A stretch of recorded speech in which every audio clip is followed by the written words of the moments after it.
बुधवारी तिवसा नगर पंचायत निवडणुकीचे सर्व निकाल हाती आले आहेत. 12 जागा जिंकून काँग्रेसने निर्विवाद वर्चस्व प्रस्थापित केले आहे. या निवडणुकीत भाजपाचा दारुण पराभव झाला आहे. तुलनेने शिवसेनेची कामगिरी समाधानकारक राहिली आहे. या निकालाने पालकमंत्री यशोमती ठाकूर यांना बळ मिळाले आहे.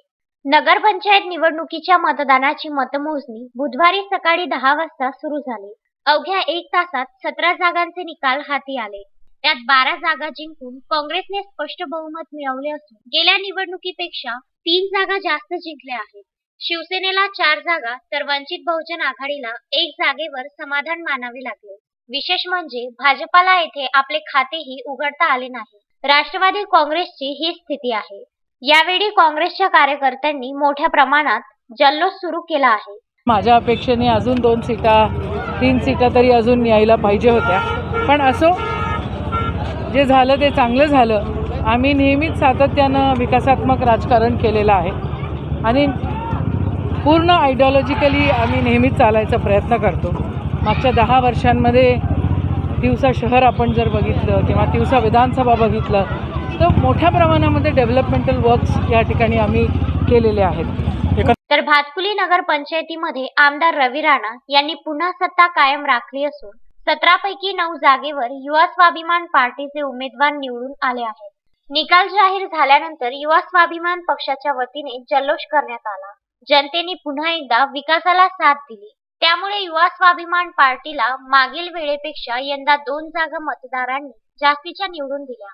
हा विजय भातकुलीच्या कार्यकर्त्यांचा आणि जनतेचा असल्याची प्रतिक्रिया आमदार रवी राणा यांनी दिली आहे. आज नगरपंचायत भातकुली ज्या ठिकाणी युवा स्वाभिमान पार्टीची सत्ता होती, आणखी 2 उमेदवार बहुमताने जास्त निवडून आले आणि बहुमताची सत्ता युवा स्वाभिमान पार्टीची आलेली आहे. ज्या पद्धतीनं भातकुली नगरपंचायतचा विकास झाला आणि त्या विकासाला बघून ज्यांनी आज युवा स्वाभिमान पक्षावर विश्वास ठेवला आणि एकतर्फा झेंडा हा युवा स्वाभिमान पार्टीचा इथे फडकलेला आहे.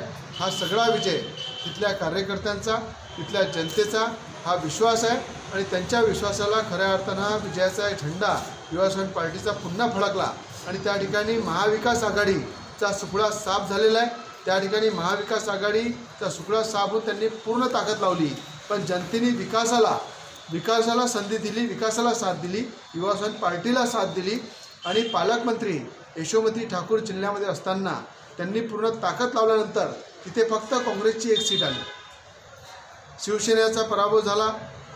प्रहार जे बच्चू कडू ते अमरावती जिल्ह्याचे मंत्री आहे त्यांचा सुपडा साफ झाला आणि ह्या सगळ्या प्रभावी मंत्र्यांचा प्रभाव न चालता विकासाचा प्रभाव, जनसंपर्काचा प्रभाव आणि केलेल्या विकासाचा प्रभाव हा त्या ठिकाणी चाललेला आहे आणि त्याचाच एकतर्फा युवा स्वाभिमान पक्षाचा झेंडा फडकलेला आहे.